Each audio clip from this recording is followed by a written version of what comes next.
여러분들 복음하면은 복음이 뭐냐? 복음은 예수 그리스도에 관한 소식이 복음이죠. 그 다음에 복음의 핵심은 뭐냐? 우리가 예수 그리스도의 십자가의 죽음과 부활이 복음의 핵심이다. 이제 우리가 이렇게 얘기를 하죠. 그러면 이 복음에 정말로 그 들어있는 중요한 내용은 뭐냐면은 예수님께서 여러분과 저를 죄악에서 건져주시고 그리고 영원한 삶을 주시는 것, 이것이 바로 복음의 내용이 되겠죠. 그러니까 복음이 얼마나 좋은지 몰라요. 진짜 예수님에 관한 소식이고 여러분과 저를 죄악에서 건져줘서 거룩한 하나님의 자녀 되게 하고 또 우리 예수님과 함께 영원히 천국 백성으로 살아가게 한다는 것은 들어도 또 좋은 소식이 복음입니다. 근데 이 복음에 대해서 성경에 보면은 여러 가지 이제 현상이 나타나요. 그래서 예수님이 친히 설명하시기를 복음은 마치 농부가 밭에 씨를 뿌리는 것과 똑같아서 어떤 씨는 길가에 떨어지고 어떤 씨는 돌짝밭에 떨어지고 또 어떤 씨는 가시밭에 떨어지고 그리고 어떤 씨는 이같이 옥토에 떨어진다. 그래서 길가에 떨어진 씨는 길가에 떨어지자마자 새들이 와서 쪼아먹고 돌밭에 떨어진 씨는 처음에는 기쁘게 복음을 받았지만 뿌리가 깊지 못해서 이 싹도 못 내고 죽어버리고 또 가시떨기나무에 이 가시밭에 떨어진 씨는 이제 처음에는 참 기쁨으로 받고 또 그런 대로 이같이 잎사귀도 내고 이러다가 세상 근심과 걱정 때문에 또 말라 죽게 되고 오직 옥토에 뿌려진 씨만 30배, 60배, 100배 열매를 맺게 된다. 이렇게 이제 말씀하고 있어요. 복음은 그 내용이 여러분과 저를 죄악에서 건져내서 거룩한 사람으로 만들어주고 또 예수님과 함께 영원히 살아가는 이러한 복된 소식이 복음인데 복음에 대해서 4분의 3은 다 그 내용이 열매도 안 맺고 다 사라지고 오직 옥토에 떨어진 씨만 남는다 이거죠. 왜 이런 결과가 나왔을까? 아시다시피 복음에 대해서 관심 없는 사람들은 길가에 뿌려진 씨와 같습니다. 그러니까 관심이 없으니까 그 복음은 금세 없어지고 마는 거죠. 또 처음에 복음을 들을 때 감정적으로 참 복음이 좋다 이렇게 들었지만 더 이상 내 마음속에 깊숙이 내릴 생각을 하질 않아요. 그러니까 그 복음은 뿌리를 못 내리고 사라져버리고 마는 거죠. 복음이 굉장히 중요합니다. 그렇게 인식을 하고 있어요. 근데 그분에겐 중요한 게 또 다른 게 있어요. 뭐 세상적인 물질도 권력도 명예도 중요하니까 이런저런 생각을 하다 보니까 자연스럽게 그런 생각 때문에 복음이 이 열매를 못 맺고 죽고 마는 거죠. 그러나 옥토라고 하는 것은 온몸과 마음으로 복음을 받아들인 자는 복음의 열매를 맺게 된다는 사실을 우리가 성경에서 분명히 알 수가 있죠. 여러분들 똑같은 얘기인데 마태복음 21장에 보면은 이 두 아들이 나옵니다. 아버지가 두 아들한테 얘야 너 오늘 포도원에 들어가서 일해라. 큰 아들은 건성으로 들었어요. 예, 가서 일하죠. 그리고 일 안 했습니다. 작은 아들은 아버지의 말씀을 좀 심각하게 받아들였어요. 그래서 생각해 보니까 자기가 오늘 바쁜 일이 있어서 포도원에 들어가서 일할 수가 없을 것 같아요. 그래서 아버지 저 못 갑니다. 그러고서 이제 나가서 일을 하다 보니까 아버지 말씀이 자꾸만 이 마음에 들려오는 거예요. 그래서 둘째 아들은 뉘우치고 포도원에 들어가서 일했습니다. 왜 큰아들은 일하지 않고 둘째 아들은 들어가 일했느냐? 복음을 받아들이는 태도입니다. 큰아들은 건성으로 받아들였고 둘째 아들은 심각하게 받아들였습니다. 예수님께서 이 땅에 사시는 동안 제자라고 하면 12명의 제자인데 우리가 그 중에 하나가 가룟 유다죠. 어째서 가룟 유다는 예수님을 팔았는가? 은 30에. 가룟 유다가 예수님을 따랐지만은 예수님의 뜻을 쫓으려고 따른 것이 아니라 자기의 뜻을 이루려고 따랐어요. 그런데 예수님이 행하시는 거 보니까 자기 뜻과는 다르죠. 그래서 예수님을 은삼시에 팔았죠. 복음을 듣는 데 있어서 이 복음을 있는 그대로 받아들이는 것이 아니라 그 복음을 내 목적대로 사용해야 되겠다라고 생각하면은 결국은 우리가 복음을 받아들일 수도 없고 복음에 대적하게 되는 그런 결과를 낳는 것을 우리가 가룟유다를 통해서 볼 수가 있습니다. 요한복음 6장은 상당히 중요한 장인데 왜 중요한 장이냐면은 예수님께서 오병이어로 5,000명을 먹인 사건이 나옵니다. 제가 늘 얘기하지만은 오병이어로 5,000명을 먹인 사건은 마태, 마가, 누가, 요한복음에 기록된 유일한 예수님 베푼 기적이에요. 그러니까 그 당시에 먹고 살기가 굉장히 어려웠기 때문에 오병이어로 5,000명을 먹인 사건은 마태도 기록하고 마가, 누가, 요한도 다 기록했다라고 알 수 있죠. 이처럼 예수님께서 이 오병이어로 5,000명을 먹인 사건은 어디서 일어났냐면 디베라 바닷가에서 일어났어요. 근데 이제 디베라 바닷가가 어디냐면은 여러분들 이제 예를 들어서 성지를 가면은 우리가 성지에 가서 하룻밤을 잤습니다 라고 이제 대개들 말해요. 갈릴리에 가서 우리가 하룻밤을 잤습니다. 그러면 열의 9은 갈릴리에서 하룻밤 잤다 그러면은 바로 디베라 바닷가에 있는 호텔에서 잠을 잔 거예요. 그러니까 디베라 바닷가가 오늘날 가장 이같이 발전된 도시가 디베라 바닷가입니다. 바로 그 근처에서 예수님이 오병이어로 5,000명을 먹였어요. 그리고 그 사람들이 강제적으로 예수님을 왕으로 세우려고 그러니까 예수님이 그 무리들을 이제 보내느라고 제자들을 먼저 가버나움으로 보냈고 예수님은 나중에 바다 위로 걸어서 제자들이 탄 배를 타고 가버나움으로 그날 밤에 갔습니다. 오병이어로 배불리 먹은 이 무리들이 예수님을 다시 한번 아침에 찾아서 먹을 것을 얘기하려고 예수님을 찾아봤더니 디베라 바닷가에 보이지 않는 거예요. 그래가지고 저들이 찾고 찾아서 간 것이 거기서 14km나 떨어진 가버나움으로 찾아왔어요. 많은 무리들이. 예수님이 그 무리들 보고 깜짝 놀랐죠. 야, 당신들이 이같이 먼 길을 갔다가 나를 찾아서 왔다 하면서 예수님이 이같이 놀랐습니다. 그러나 예수님은 왜 저들이 예수님을 찾아왔는지 그 내막을 다 알았죠. 당신들은 오병이어로 5,000명도 더 되는 사람들이 배불리 먹는 이 기적을 통해서 내가 바로 하나님의 아들이고 내가 당신들을 구원할 메시아라고 하는 것은 전혀 보지 못하고 당신은 다만 내가 당신에게 주는 떡만 먹기 위해서 음식만 먹기 위해서 나를 찾아왔다 이렇게 분명히 말씀하셨어요. 그리고 이같이 세상의 떡은 우리로 하여금 영생을 주지 못한다. 그러나 내가 주는 떡을 먹는 자는 영생을 얻는다. 내가 주는 떡을 먹는다는 것은 뭘 의미하느냐? 바로 내 살을 먹고 내 피를 마시는 자는 영생을 가졌고 그리고 마지막 날에 다시 사느니라 라고 하는 중요하고도 중요한 말씀, 바로 예수님의 살과 피를 먹어야만이 너희가 구원을 얻는다라고 하는 중요한 말씀을 주셨어요. 도대체 예수님의 살은 뭐고 예수님의 피는 뭐냐?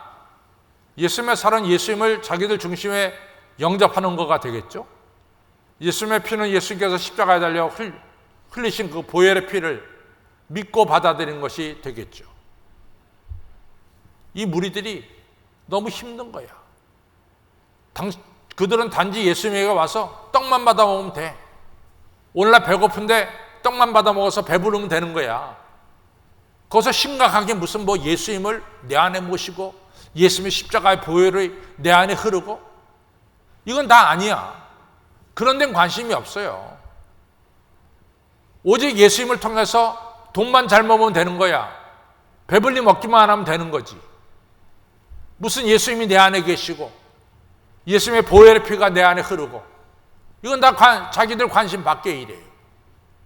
그러니까 요한복음 6장 66절부터 보면은 그 많은 무리들이 예수님을 다 떠나고 마는 것을 우리가 알 수가 있습니다. 이것이 현실이에요. 이같이 우리가 복음 앞에서 어떤 분들은 이 복음, 너무나 중요한 복음이죠. 나를 죄악에서 건져내서 거룩하게 만드는 이 복음, 또 나로 하여금 우리 예수님과 함께 영원히 살게 하는 영생을 주는 이 복음, 이 복음의 축복을 누리는가 하면은 대부분의 사람들은 이 복음의 축복을 다 버리고 마는 것을 우리가 알 수 있어요. 어째서 그러냐? 그것은 복음을 대하는 태도에 달려 있습니다. 우리가 복음을 대하는 태도가 어떤 자세로 복음을 대하는가, 이것이 핵심적인 거예요. 그래서 길가나 돌짝밭이나 가시덤불 다 복음을 중요하게 대한 게 아닙니다. 그렇죠? 또 가룟 유다도 복음에 대해서 자기를 내어 맡긴 것도 아니었어요. 이처럼 복음을 어떻게 대하느냐, 이것에 따라서 복음이 주는 축복과 능력을 받고 30배, 60배, 100배 열매를 맺을 수도 있고, 복음을 그냥 대강 대할 때 한쪽 귀로 듣고 흘려버릴 때는 복음의 역사는 우리에게 나타나지 않는다는 것을 우리가 성경에서 분명히 볼 수가 있습니다. 오늘 이 시간은 사실은요, 여러분과 제가 엄격하게 말하면 복음을 대하는 이런 귀한 자리예요. 이 자리가 여러분과 제가 복음을 대하는 자리입니다. 그래서 복음을 우리가 어떻게 대하느냐, 바로 이 자리에서 결정 나는 거예요. 그래서 복음을 대하는 자세가 매우 매우 중요하다라는 것을 꼭 기억하시기를 바랍니다. 제가 이제 복음하면은 그 내용이 뭐냐? 인간을 죄악에서 건져내고, 그렇죠? 거룩한 자로 만들고, 그리고 나아가서 여러분과 저에게 원래 하나님께서 우리를 창조하신 하나님의 형상대로 회복돼서 우리 주님과 함께 영원히 사는 것이 복음의 내용이라고 그랬어요. 우리가 이제 성경을 보면은 성경이 뭡니까? 라고 물어보면은 성경 하나님의 말씀이에요. 성경은 뭡니까? 라고 물어보면 하나님 말씀이죠. 그렇죠?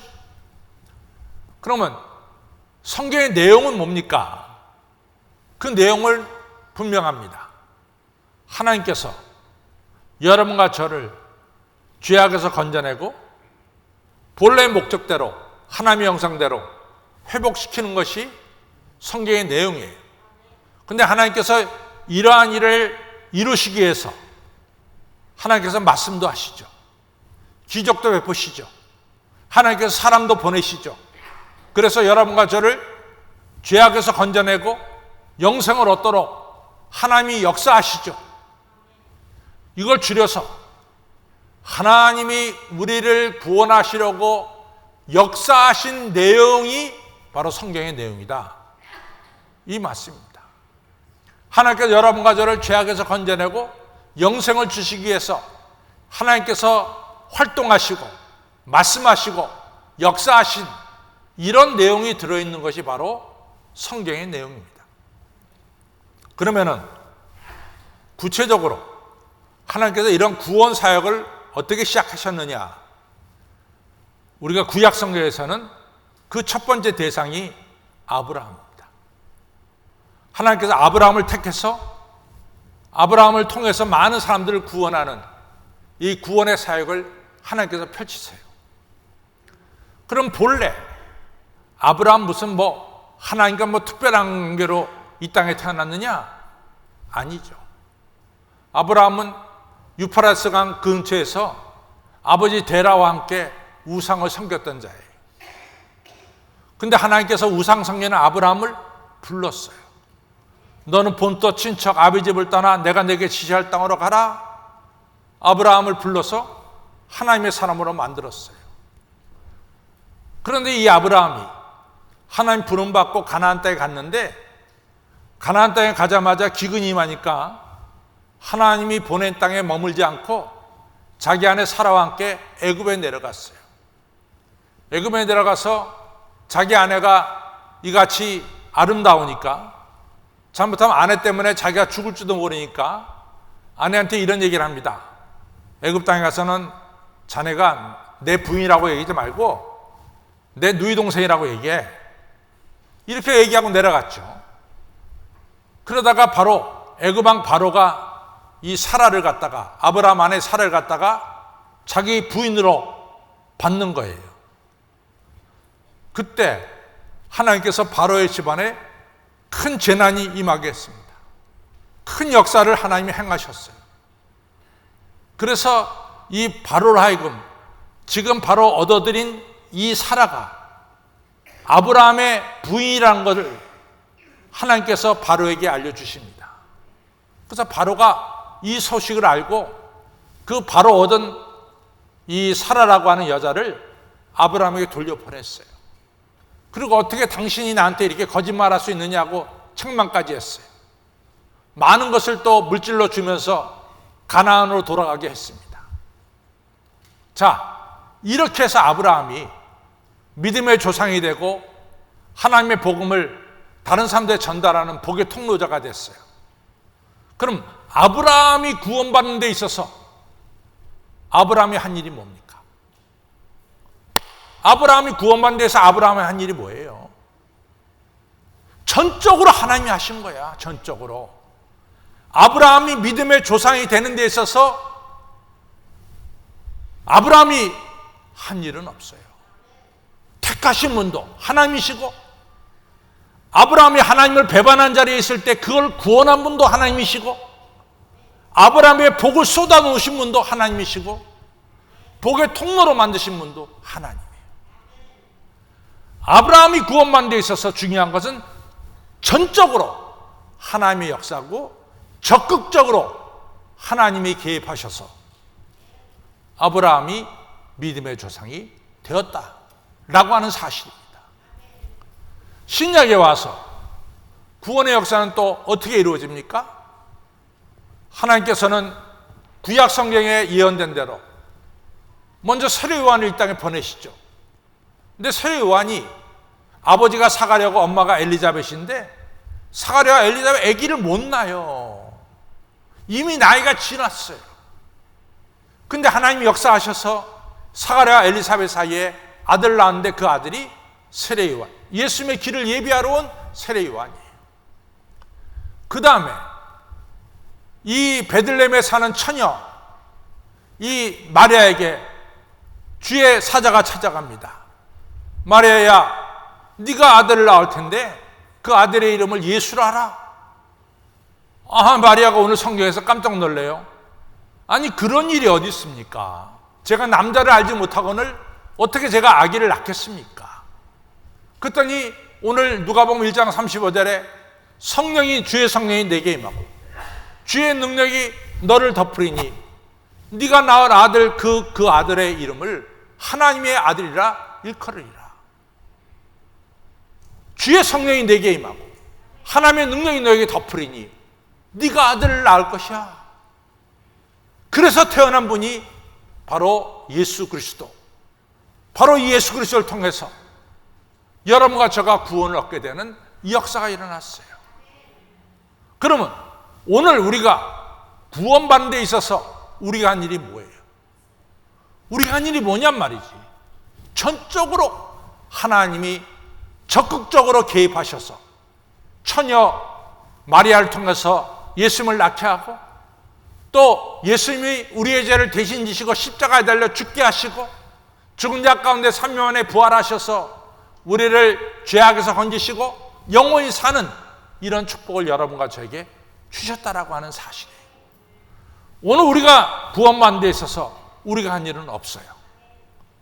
하나님이 적극적으로 우리의 삶 속에 개입하셔서 우리를 죄악에서 건져내셨고 여러분과 저를 하나님의 자녀로 영원히 사는 천국 백성으로 하나님께서 적극적으로 행하신 겁니다. 그런데 가끔 이 귀중한 진리를 헷갈리게 만드는 사람들이 있어요. 사도 바울이 그거 가지고 평생을 싸웠어요. 유대인들이 말하기를 노 인간이 구원받는 것은 인간의 적극적인 노력이 필요해. 그것은 뭐냐면 인간은 율법을 지켜야 되고 인간은 할례를 받아야 돼. 사도 바울이 아닙니다. 우리가 구원받는 데 있어서 우리가 한 일은 없어요. 바로 하나님께서 적극적으로 우리를 구원하시기 위해서 독생자 아들 예수를 이 땅에 보내셨고 우리의 죄를 대신 지시고 십자가에 달려 죽게 했고 그 피로 말미암아 우리가 구원을 받는 것, 그 사실을 믿을 때 여러분과 저는 주님이 주시는, 하나님이 주시는 이 구원의 축복을 받게 되는 겁니다. 이 우리가 한 일은 없습니다. 사도 바울의 얘기가 계속해서 이 얘기입니다. 근데 사람들은 그렇게 생각하지 않아요. 어떨 때는 인간이 내가 노력을 해서 구원을 얻는 자리에 이른다고 생각했어요. 마태복음 19장에는 부자 청년에 대한 비유가 나옵니다. 근데 이 부자 청년은 어느 모로 보나 모범생이에요. 여러분과 저가 다 부러워할 만한 모범생이에요. 마태, 마가, 누가의 부자 청년에 대한 이야기가 나오는데 이 부자 청년은 첫째로 부자예요. 부자. 말 그대로 부자예요. 두 번째는 이 청년은 젊었어. 젊음을 가졌어. 그래서 부자요 청년이라고 말해요. 세 번째는 이 부자 청년은 관원이라고 말하고 있어요. 그 시대의 정부의 중요한 자리에 앉은 관원이었어요. 세 개를 다 가졌어. 돈도 있고 명예도 있고 젊었어요. 근데 이 세 가지 다 가진 사람이 하나 더 가졌어. 그게 뭐냐면은 이 사람은 윤리적으로 깨끗하게 사는 사람이야. 윤리적으로. 그래서 예수님께 이 청년이 찾아왔어요. 어떻게 하면 제가 영생을 얻을 수 있습니까? 그러니까 예수님이 너 율법을 다 지켰냐? 아, 그럼요. 제가 율법 어려서부터 다 지켰어요. 그러니까 율법 10개를 다 지키는 윤리적으로, 율법적으로 깨끗한 사람이에요. 이 부자 청년은 내가 이 4가지 적어도 젊었죠, 돈 있죠, 권력 가졌죠, 율법도 잘 지켰으니까 한두 가지 예수님이 더 율법을 지켜라 그러면은 자기는 100% 구원을 받는 이런 사람이 될 줄로 생각했어요. 100%. 근데 예수님이 말씀하시기를 너 한 가지가 부족해. 네 재산 다 팔아서 가난한 자에 주고 그리고 나를 따라와봐. 이 말씀 속에는 구원은 네가 노력해서 갖는 게 아니야. 구원은 하나님께서 적극적으로 내 삶에 개입하시고 그리고 나에게 은혜를 베풀어 주셔서 내가 구원받는 거지, 네가 율법 한두 개 더 지킨다고 해서 구원받는 게 아니냐. 이 중요한 메시지를 예수님께서 부자 청년에게 주신 거죠. 요한복음 3장도 마찬가지입니다. 요한복음 3장에 보면은 니고데모가 나와요. 니고데모도 대단한 사람이에요. 첫째는 바리새인입니다. 두 번째는 니고데모는 그 당시에 70명이 의원이 70명이었어요. 70명이 이스라엘의 종교 문제를 다 다스렸어요. 이걸 가르쳐서 사내들인 의회라고 불렀어요. 니고데모는 사내들인 의원 중에 한 명이었어요. 세 번째로는 예수님이 니고데모에게 뭐라고 말하면 너는 이스라엘 선생이다. 그러니까 이스라엘에서 공부 많이 하고 이스라엘 백성들을 가르칠 수 있는 지도자라, 이런 말이죠. 니고데모도 생각하기를 자기가 뭔가 한두 가지 더 하면은 구원의 확신을 가질 줄 알았어요. 요한복음 3장 밤중에 니고데모가 예수님을 찾아왔어요. 예수님, 어떻게 해야 영생을 얻겠습니까? 내가 한두 가지 더 뭘 하면 내가 구원의 확신을 갖겠습니까? 예수님께서 정면으로 말하길 네가 거듭나야 돼. 네가 가진 건 다 내려놓고 네가 물과 성령으로 거듭나야만이 네가 구원받고 천국 백성이 될 수 있는 거야. 이러한 일련의 이야기는 뭡니까? 여러분과 저가 구원받는 것은 하나님의 적극적인 개입과 하나님의 역사 속에서만이 여러분과 저가 구원받는다는 사실을 말씀하고 있어요. 그래서 사도 바울은 바로 그런 면에서 사도 바울은 훌륭합니다. 사도 바울이 얼마나 많은 걸 가졌어요. 빌립보 3장에 보면 난 난지 8일 만에 할례 받았습니다. 나는 이스라엘 사람 중에 이스라엘 사람이고, 나는 바리새파 사람이고, 나는 베냐민 지파 사람이고, 나는 히브리인 중에 히브리인. 자랑이 끝없어요. 실제로 사도 바울은 다소에서 태어났기 때문에 로마 시민권을 가졌고 부잣집 아들이었어요. 근데 사도 바울이 말합니다. 난 이런 것 가지고 구원받지 못합니다. 그래서 이런 것을 다 오물처럼 내어버렸습니다. 오직 예수 그리스도, 내 한 분만을 얻기 위해서 뒤에 있는 것들은 다 잊어버리고 예수 그리스도만을 바라보며 앞을 향해 나갑니다. 디모데전서 1장 13절 14절에 사도 바울은 말하기를 저는요 회방자요 핍박자요 포행자였어요. 나는 예수님을 회방했고 예수 믿는 사람 핍박했고 나는 예수 믿는 사람들을 끌어다 감옥 속에 있는 포행자였습니다. 이런 악한 자가 죄인 중의 개수가 구원받은 것은 오직 하나님의 풍성한 긍휼로 말미암아 은혜로 말미암아 내가 구원을 받았습니다. 내가 구원받는 것에 있어서 전적으로 하나님의 적극적인 개입과 하나님의 역사로 말미암아 내가 오늘 이렇게 이 자리에 있게 됐고 구원받게 됐습니다 라고 고백했어요.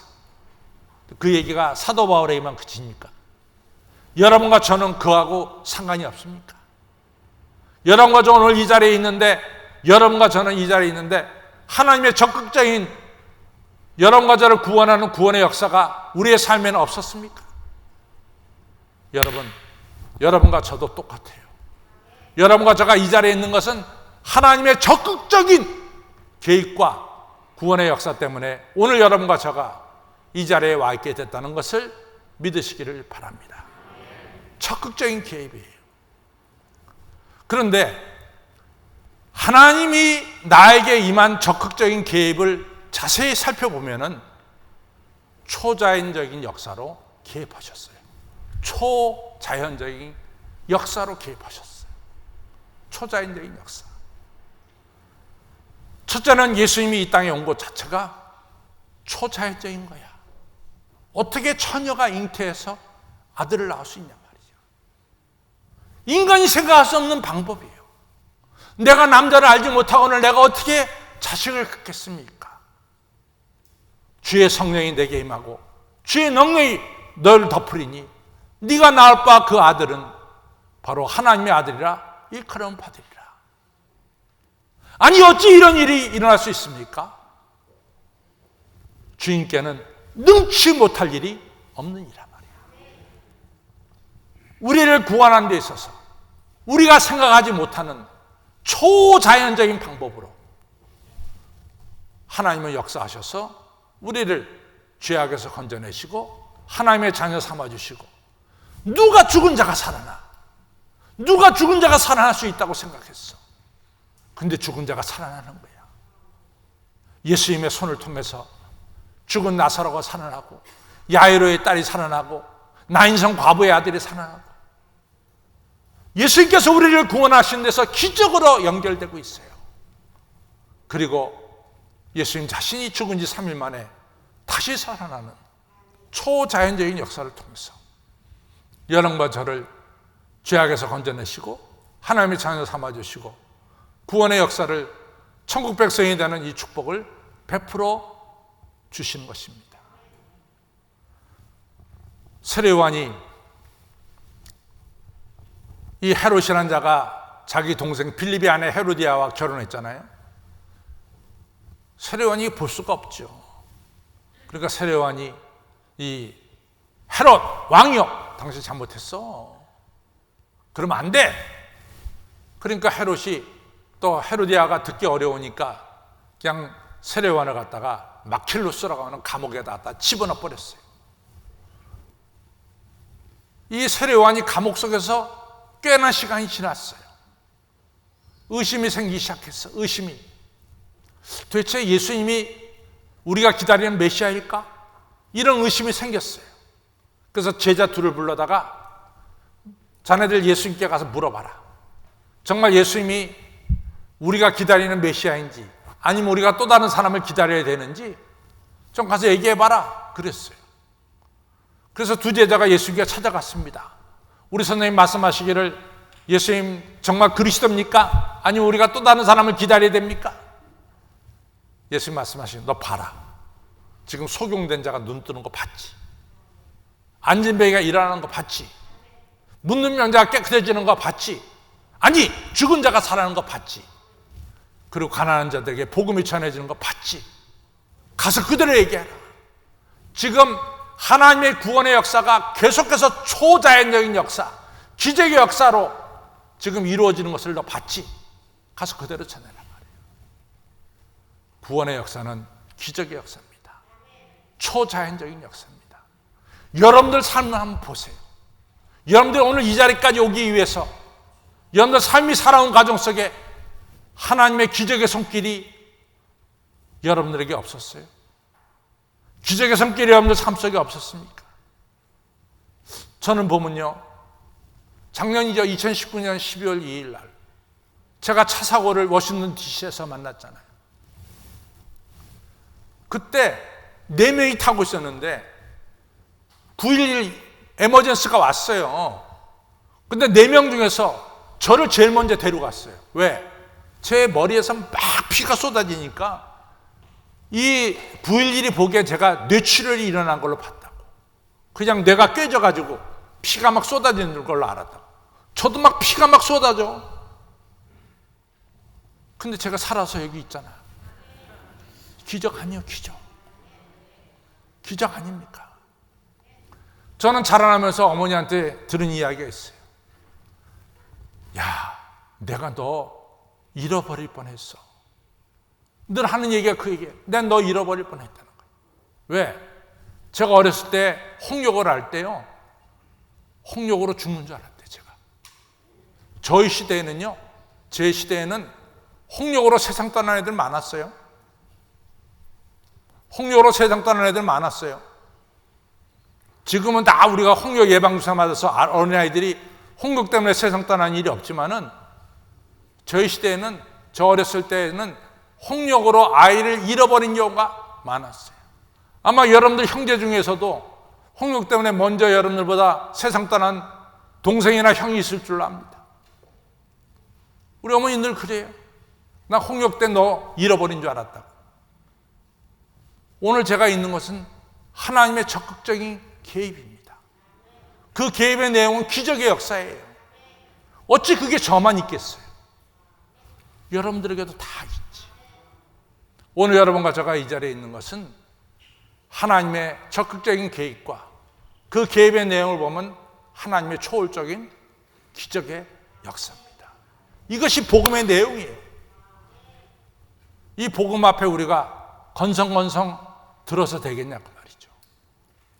이 놀라운 하나님의 적극적인 개입과 초월적인 역사를 우리가 다 받고 있는데, 이 복음 앞에 여러분과 저가 길가가 되고 돌짝밭이 되고 가시덤불이 되고 이래서 되겠냐 말이지. 마리아도 깜짝 놀랐어요. 어떻게 이런 일이 일어날 수 있습니까? 주의 성령이 임하고 주의 능력이 너에게 덮이리니 네가 낳을 자 그 아들을 하나님의 아들이라 하리라. 아니 그래도 제가 잘 이해를 못하겠는데요. 하나님이 하신 일에는 능치 못할 일이 없느니라. 그랬더니 마리아가 주여 계집종이오니 주의 뜻대로 되옵소서. 그냥 순종하는 거예요. 그냥 엎드려지는 거예요. 복음 앞에 우리의 태도는 순종이에요. 엎드려지는 거예요. 제가 성경을 보면은 순종하고 엎드려진 자는 다 하나님이 크게 들었었어요. 베드로가 누가복음 5장에서 2배의 장길만큼 고기가 많이 잡혔을 때 기뻤지만 그냥 엎드려졌어. 주여 나는 죄인이니 나를 떠나소서. 엎드려졌어. 마리아가 그냥 예수님 발밑에 엎드려졌어.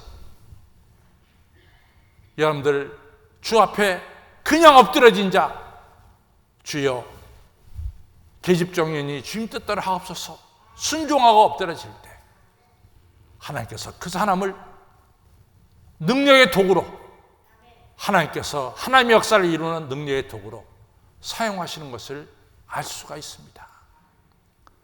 복음 앞에 우리의 자세는 순종이에요. 복음 앞에 우리의 자세는 엎드려지는 겁니다. 내 주여 뜻대로 행하시옵소서. 나 그냥 맡깁니다. 하나님 뜻에. 이 순종과 엎드려짐, 이것이 복음 앞에 우리의 자세입니다. 그렇게 될 때 주님께서 여러분과 저에게 보혜사 성령을 물붓듯 부어주시는 거예요. 성령을 물붓듯 부어주시는 거예요. 성령의 능력으로 여러분과 저는 능력을 행하는 하나님의 귀한 아들, 딸이 된다라고 하는 사실입니다. 앞으로 여러분과 저는 복음 앞에 절대로 돌짝밭 되지 마시고 길가가 되지 마시고 밭이 되지 마시고 복음 앞에 내 마음을 썩 열어서 옥토가 되시기를 바랍니다. 적극적인 하나님의 이 개입의 역사, 초월적인 하나님의 역사 앞에 여러분과 저는 순종하시고 우리 자신을 맡기시고 성령 충만을 받으셔서 앞으로 살아가는 인생, 주의 능력의 팔에 붙잡혀서 살아가는 능력 있는 삶, 복된 인생이 되시기를 주님의 이름으로 축원합니다.